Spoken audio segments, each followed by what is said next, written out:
Hello दोस्तों, मैं हिमेश यादव आप लोगों को अपने YouTube चैनल में स्वागत करता हूँ। दोस्तों, जैसे कि हम व्रत पढ़ा रहे थे, व्रत में हमने व्रत की डिफिनीशन बताई थी। इसके बाद हमने आपको दो प्रूविंग बताई थी। एक बार फिर से रिवीजन कराते हैं।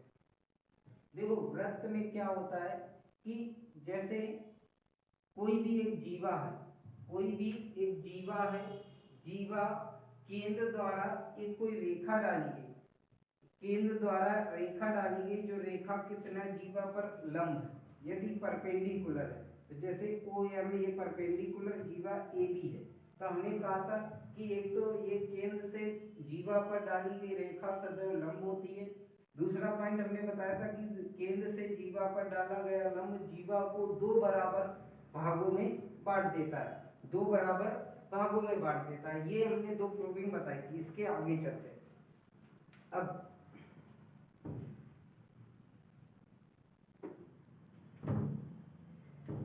अगला पॉइंट आता है, अगला पॉइंट कि केंद्र से समान दूरी पर खींची गई जीवाएं, केंद्र से समान दूरी पर खींची गई रेखा, जैसे ये x दूरी है, ये x, तो केंद्र O से समान दूरी पर खींची गई रेखाएं, खींची गई जीवाएं सदैव बराबर होती। यदि हमने कहा OM बराबर है ON के, तो हमेशा याद रखना कि AB भी बराबर होगा किसके, CD के। तो क्या हमने पॉइंट क्या बताया कि जब केंद्र से समान दूरी पर खींची गई जीवाएं, खींची गई जीवा सदैव, खींची गई जीवा सदैव समान होती हैं, सदैव समान होती हैं। एक तो ये पॉइंट हो गया कि जब केंद्र से समान दूरी पर खींची गई जीवा सदैव सदैव समान होती है, बराबर होती है। तो हम कह सकते हैं ए बी बराबर होगा किसके, सी डी के। ए बी बराबर होगा किसके, सी डी के। अगला पॉइंट ये आप नोट डाउन कर लो। अगला पॉइंट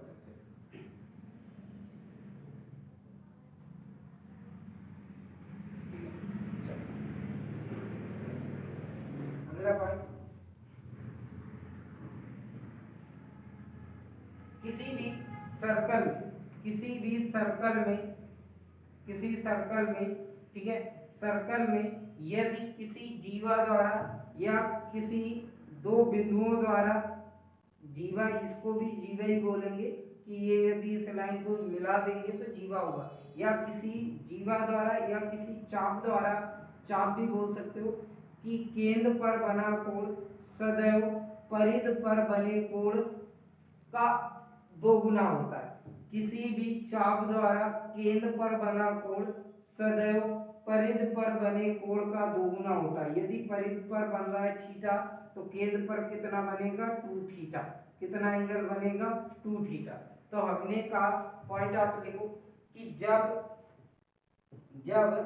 चाप द्वारा केंद्र पर बना कोण, केंद्र पर बना कोण परिध पर बने कोण का दोगुना होता है, का दोगुना होता है, दोगुना होता है। एक पॉइंट ये आपको याद रखना है कि जब चाप द्वारा केंद्र पर बना कोण परिध पर बने कोण का क्या होता है, दोगुना होता है। अगला पॉइंट आता है कि एक ही चाप द्वारा, अगला पॉइंट आता है कि एक ही चाप द्वारा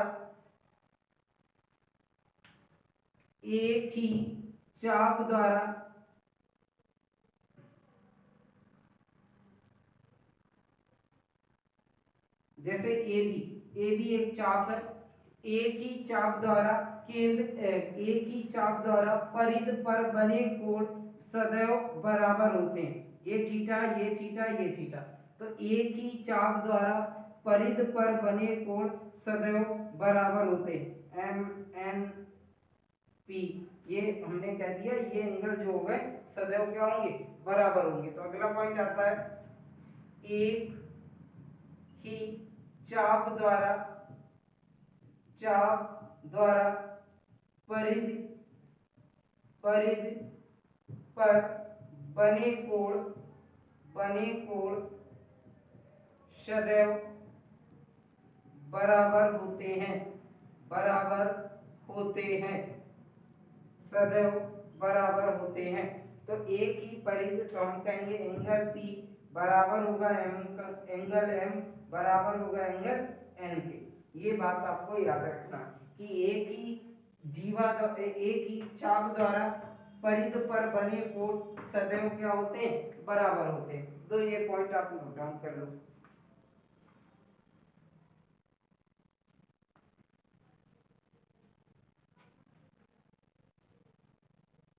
हो गया, चल आगे अगला पॉइंट चलते हैं।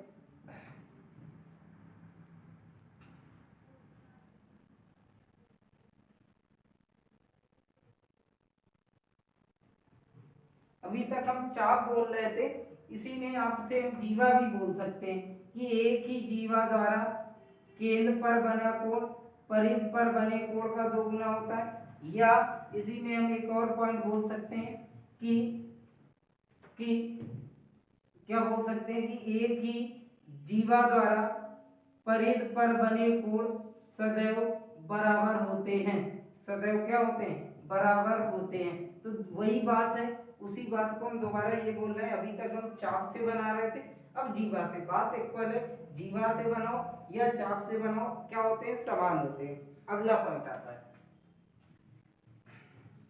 आपने हाई स्कूल में बहुत पढ़ी होगी और एग्जाम में बहुत आती थी ये प्रमेय कि अर्धवृत्त पर बना कोण सदैव लंब होता है। अर्धवृत्त का मतलब है कि एक जीवा, अब ये जो है गई व्यास, वैसे भी आपको पता है व्यास सबसे बड़ी जीवा होती है, किसी भी वृत्त की व्यास सबसे बड़ी जीवा होती है। तो व्यास या जीवा द्वारा वृत्त के पर बना कोण सदैव क्या होता है, 90 होता है। क्या होता है, सदैव 90 होता है। तो ये पॉइंट हम लिख सकते हैं, अर्धवृत्त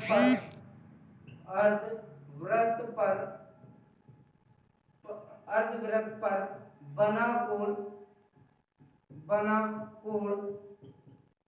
सदैव लंब होता है, सदैव क्या होता है, लंब होता है। अर्धवृत्त पर बना कोण सदैव क्या होता है, लंब होता है। या एक दूसरा पॉइंट ये समझ लो कि जैसे ये बताओ, ये जो लाइन है केंद्र पर कितना कोण बना रही, तो आप कहोगे 180, तो इसी का आधा बनेगा परिध पे, तो 180 का आधा 90। ऐसे भी आप बता सकते हो कि अर्धवृत्त पर बना कोण सदैव क्या होता है, लंब होता है। अगला पॉइंट आता है, ये हो गया। चलो नेक्स्ट पॉइंट आता है, जब दो जीवान हमने कहा दो जीवान एक दूसरे को कट करती हैं, तो हमने कहा जैसे ए बी और सी डी दो जीवान एक दूसरे को बिंदु पी पर कट करती, तो सदैव याद रखना P A into P B बराबर होगा C P into P D के। तो हमने कहा कि जब दो जीवाएं एक दूसरे को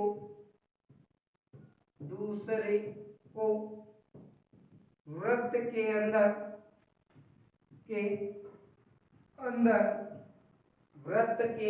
अंदर काटती हैं या छेदित करती हैं, तो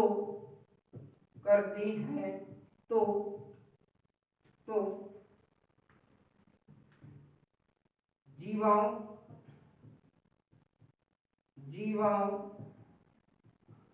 के खंडों का गुणनफल सदैव बराबर होता है, तो हम पॉइंट लिख सकते हैं कि पीए बराबर पीवी पीए इंटू पीवी बराबर होगा पीसी इंटू पीडी के। तो हमने कहा कि ये पीए बराबर होगा पीवी के पीए इंटू पीवी बराबर होगा पीसी इंटू पीडी के। तो ये आपको इम्पोर्टेंट पॉइंट है, ये आप नोट डाउन कर लो। आगे चलते हैं फिर अगले पॉइंट पे।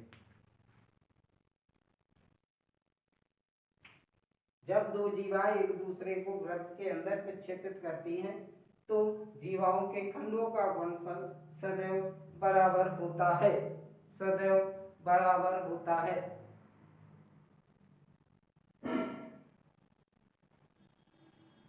सदैव बराबर होता है।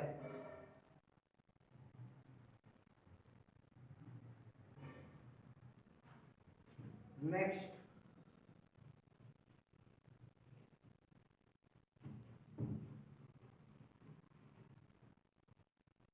देखो, नेक्स्ट पॉइंट हमने कहा अभी तक अंदर वृत्त के अंदर एक दूसरे को प्रक्षेपित कर रही थी, अब क्या होगा, बाहर प्रक्षेपित करेंगे। हमने कहा दो जीवाएं जैसे ए, ये मान लेते हैं ए बी जीवा है और ये है सी डी जीवा, ये एक दूसरे को बाहर प्रक्षेपित कर रहे हैं, ऐसे बना लो। ये कहाँ एक दूसरे को पी पॉइंट पे बाहर प्रक्षेपित कर रहे हैं। थोड़ा सा फिगर और सही से बनाते हैं। देखो ये हो गया,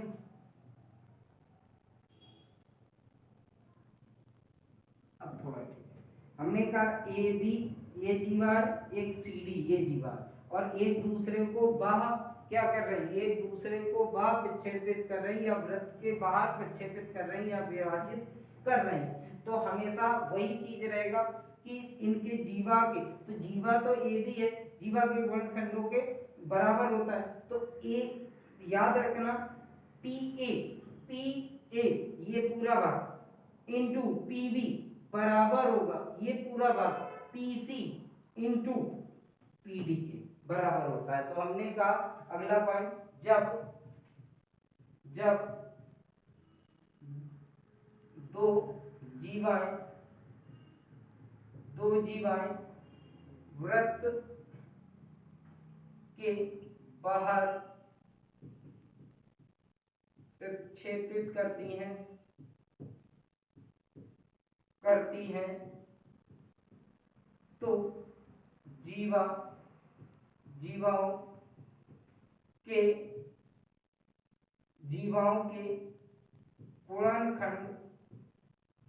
जीवाओं के भागों के गुणनखंड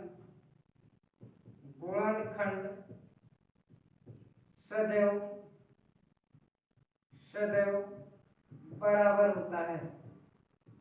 बराबर होता है। ठीक है, सदैव क्या होता है, बराबर होता है। तो हमने कहा P A into P B बराबर होगा P C into P D के। ये बात आपको याद रखनी है, ये बात आपको याद रखनी है। अगला पॉइंट ये नोट कर लो।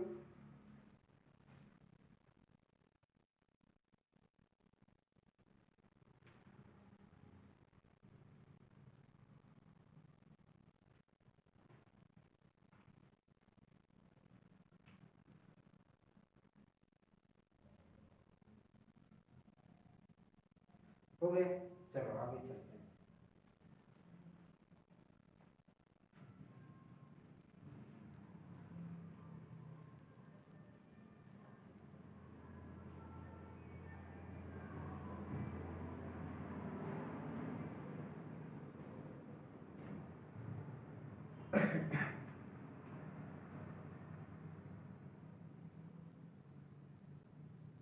देखो अगला पॉइंट आता है स्पर्श रेखा क्या होता है। स्पर्श रेखा, तो पहले हम स्पर्श रेखा की डिफिनेशन समझते हैं क्या होता है। स्पर्श रेखा क्या होता है, किसी भी वृत्त के किसी एक बिंदु को, किसी भी वृत्त की परिधि के एक बिंदु को स्पर्श कर जाने वाली रेखा स्पर्श रेखा कहलाती है। हमने क्या बताया कि किसी भी वृत्त के परिधि के किसी एक बिंदु को स्पर्श कर जाने वाली रेखा को स्पर्श रेखा कहते हैं। क्या कहते हैं? टेंजेंट कहते हैं या स्पर्श रेखा कहते हैं। तो हमने कहा किसी भी वृत्त के परिधि के किसी एक बिंदु को स्पर्श कर जाने वाली रेखा को स्पर्श रेखा कहते हैं। तो परिभाषा लिख लेते हैं, किसी वृत्त की परिधि के किसी एक बिंदु को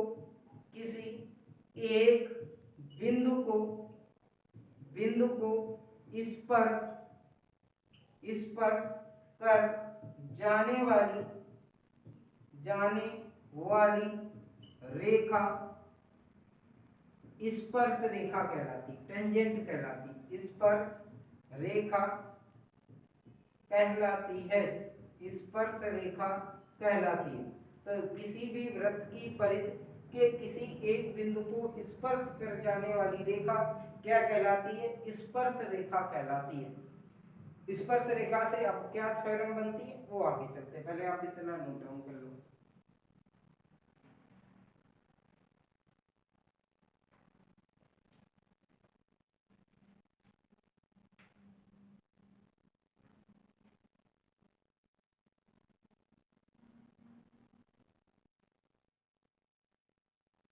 हो गया, चलो आगे चलते हैं। एक प्रमेय पढ़ते हैं स्पर्श रेखा पे। फर्स्ट प्रमेय क्या है? हमने कहा जैसे कोई भी सर्कल है, कोई भी एक सर्कल है, सर्कल का एक स्पर्श रेखा है, ये स्पर्श करके जाने वाली रेखा स्पर्श रेखा हो गई, और एक केंद्र है O, केंद्र क्या है O। तो स्पर्श रेखा पर केंद्र पर डाली गई रेखा सदैव लंब होती है। पहला पॉइंट, परपेंडिकुलर होती, किस पर? AB पर। तो हमने कहा AB एक स्पर्श रेखा है, केंद्र O से स्पर्श रेखा पर या स्पर्श बिंदु पर डाली गई रेखा सदैव स्पर्श बिंदु पर लंब होती है। तो लिख लेते हैं परिभाषा, स्पर्श रेखा पर केंद्र से डाली गई रेखा इस रेखा सदैव स्पर्श रेखा पर लंब होती है, सदैव स्पर्श रेखा पर क्या होती? लंब होती है। तो हमने कहा कि किसी भी सर्कल के केंद्र से स्पर्श रेखा पर या स्पर्श बिंदु पर डाली गई रेखा सदैव क्या होती? परपेंडिकुलर होती। तो AB पर परपेंडिकुलर कौन है? O है। तो AB पर परपेंडिकुलर है O है। तो इतना पॉइंट आप नोट कर लो। अब इससे और भी बहुत सारी प्रमेय आती है, लेकिन क्लास थोड़ा बढ़ रही, इस वजह से अगली नेक्स्ट क्लास में कराएंगे। तो हमारे यदि वीडियो आपको अच्छे लग रहे हैं तो अपने दोस्तों को शेयर करें, और यदि आपने अभी तक चैनल सब्सक्राइब नहीं किया तो चैनल को सब्सक्राइब कर लें। जय हिंद।